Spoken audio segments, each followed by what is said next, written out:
જૈન લવની અંદર આપ સૌનું હાર્દિક સ્વાગત છે.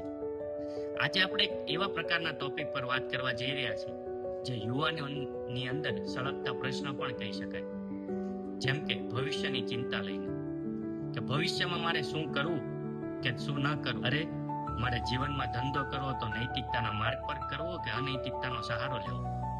અરે, મારે લવ મેરેજ કરવા કે અરેન્જ મેરેજ કરવા જેવા અનેક પ્રકારના પ્રશ્નો 24 કલાક એ યુવાનોના મનની અંદર ગુંજતા રહેતા. તો હવે આની કોઈ પણ પ્રકારની ચિંતા કરવાની જરૂર નથી, કેમ કે આ બધા જ પ્રકારના પ્રશ્નોનો આપણે હોલિસ્ટિક વેની અંદર સમાધાન લઈને આવ્યા છીએ જૈન લવ સેન્ટરમાં, જેની અંદર આપણે કલેક્ટિવ વેની અંદર આપણે તમામ પ્રશ્નોનું સમાધાન કરવા માટે આપણે સતત પ્રયત્ન કરીશું, પોતાના અનુભવને શેર કરીશું અને પ્રેક્ટિકલની અંદર આપણે સમસ્યાનું સમાધાન કલેક્ટિવ વેની અંદર શોધવાનો પ્રયત્ન કરીશું.